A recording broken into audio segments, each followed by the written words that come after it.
होती है, हम्म। लिहाजा उसके नतीजे में उनको ये आसानी महसूस होती है।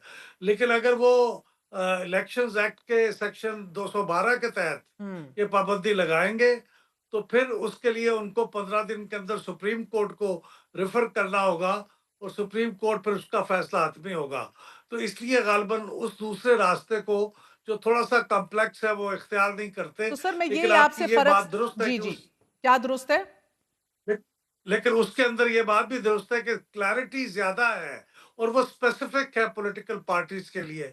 लेकिन जो इलेक्शंस, ये जो एंटी टेररिज्म एक्ट है, ये हर किस्म की तंजीमों के लिए है, जिसमें सियासी जमातें भी शामिल हो सकती हैं। सर मैं बिकॉज हमने देखा है कि नेक्टा रिलीजियस ऑर्गेनाइजेशंस उसके अंडर बैन हुई हैं, मगर उसके बाद नाम भी बदल के आती हैं और they come back to the spectrum one way or another. सो मैं इसलिए पूछ रही हूँ, सो 2021 में अप्रैल में बैन किया था पीटीआई ने इनको, नवंबर में वो बैन रिवर्स कर दिया था, and then they even went on to contest an election. So what is different? जब मैं आपसे पूछती हूँ कि फर्क क्या है तब और आज में, तो ये वाला जो रूट है ये तो पहले भी लिया गया है ना सर, या कुछ हटके भी हो रहा है इस दफा?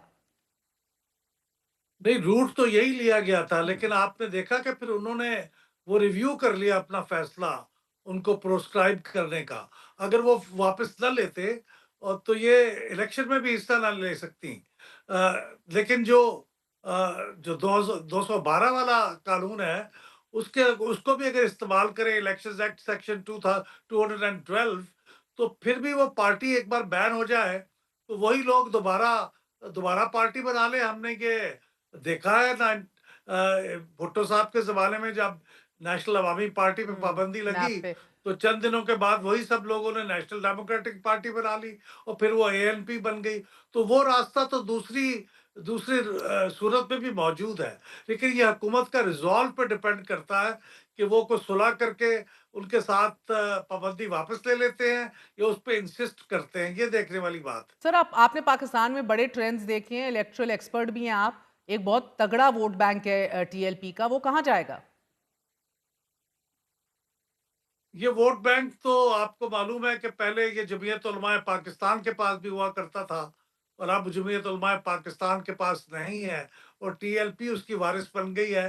तो मैं समझता हूँ कि ऐसा नहीं होगा कि ये अ, इस मकतबा फ़िक्र से ताल्लुक़ रखने वाली और भी कई तंज़ीमें और जमातें मौजूद हैं, और अगर नहीं भी हैं, तो कल को कोई और भी बन सकती है। मसलन खादिम रिज़वी साहब के नाम से कोई और भी तंज़ीम बन सकती है, और वो वारिस बन जाएगी। ये बहुत आसान है, इस पूरे हमारे कवानीन को इसे ज़रा बाईपास करके इसकी तमाम जो इफ़ेक्ट्स हैं, उनको ज़ाइल करना बहुत आसान है।